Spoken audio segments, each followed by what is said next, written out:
हिमाचल आज देख रहे हैं आप। अब बात करेंगे शिमला के एक विवादित धार्मिक ढांचे की।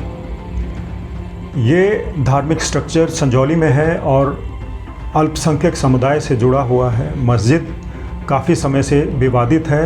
हालांकि अब शिमला की एक ज़िला अदालत ने इसे गैर कानूनी घोषित कर दिया है, क्योंकि ना तो इसकी ज़मीन का कुछ पता है और इस मस्जिद का निर्माण बिना किसी मंजूरी के किया गया, तो इस मस्जिद को अवैध घोषित कर दिया गया। ताज़ा विवाद पिछले शुक्रवार को हुआ, जब कुछ लोग इस मस्जिद में नमाज अदा करने आए थे, जिनको स्थानीय लोगों ने रोक दिया और विवाद बढ़ गया। पुलिस ने त्वरित कार्रवाई करते हुए देवभूमि संघर्ष समिति के 6 सदस्यों, जिसमें महिलाएं भी शामिल हैं, उनके खिलाफ आपराधिक मामला दर्ज कर दिया। साफ है, आप भारत का कानून हमें किसी भी धर्म को अपनाने, उसको प्रोफेस करने और उसको अपनाने और उसका प्रचार करने का हमें एक अधिकार देता है।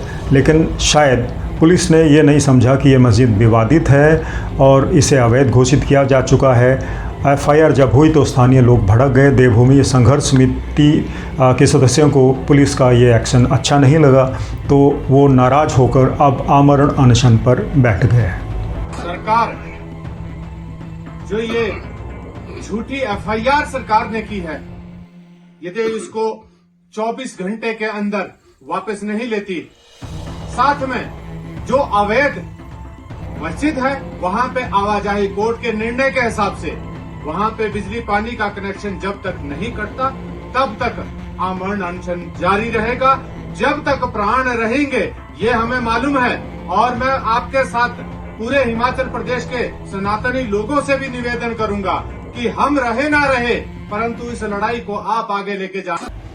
उनकी कई मांगे हैं। पहली मांग तो ये है कि उनके खिलाफ जो एफआईआर दर्ज हुई है उसे तुरंत रद्द किया जाए, क्योंकि वो अपराधी नहीं है। अपराधी वो हैं जो एक विवादित ढांचे में इस तरह का विवाद खड़ा करने आए थे और जिनकी वजह से ये विवाद खड़ा हुआ। बात महिलाओं की भी हो रही है, क्योंकि इसमें पुरुष ही शामिल नहीं है।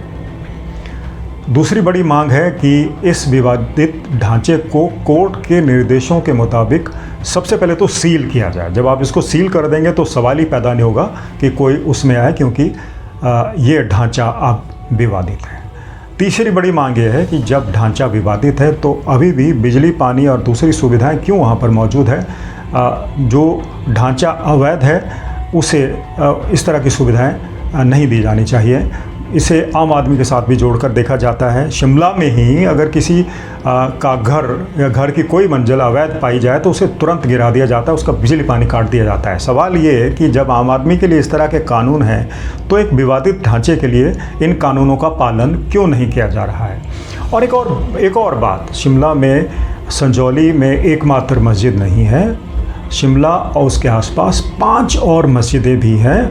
अगर मुस्लिम धर्म से संबंध रखने वाले लोगों को नमाज अदा करनी है तो इन मस्जिदों में जाकर भी कर सकते हैं, ऐसा समझा जाता है। लेकिन मामला थोड़ा सा पेचीदा हो गया है, विवाद बढ़ गया है। एक तरफ देवभूमि संघर्ष समिति के सदस्य आमरण अनशन पर बैठ गए हैं। उनका ये भी आरोप है कि अभी तक प्रशासन का कोई भी व्यक्ति उनसे बातचीत करने नहीं आया। उन्होंने कहा है कि अगर उन्होंने किसी को वहाँ पर आने जाने से रोका तो उसका बड़ा कारण यही था कि इस धार्मिक जगह पर, इस विवादित ढांचे के आसपास कुछ संदिग्ध लोग जिनकी कोई पहचान नहीं है, कहाँ से आते हैं, क्या करते हैं, ये उनका सबसे बड़ा कंसर्न है। इसी वजह से उनको रोका।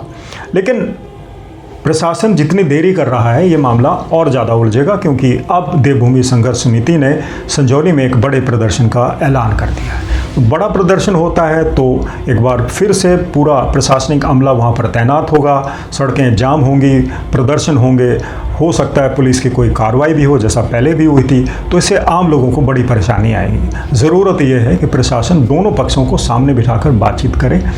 मस्जिद के जो कर्ता धर्ता हैं उनको भी आग्रह करे कि जब तक विवादित ये स्ट्रक्चर है, जब तक ये ढांचा नहीं गिराया जाता तब तक इस तरह का कोई कार्य ना हो जिससे विवाद पैदा हो।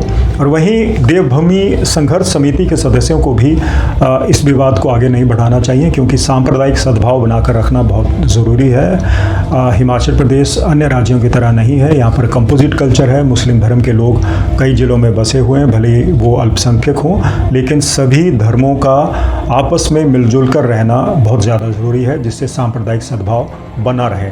तो एक तरफ देवभूमि संघर्ष समिति के सदस्य आमरण अनशन पर बैठे हुए हैं, वहीं प्रशासन अभी तक बातचीत करने के लिए नहीं आया है। ज़रूरत है कि प्रशासन प्रायोरिटी देकर इन लोगों से बातचीत करें, उनका आमरण अनशन तोड़वाए और जो वाजिब कार्रवाई बनती है वो करें, ताकि विवाद खड़े ना हो और दोनों समुदायों के लोग मिलजुल कर रह सकें।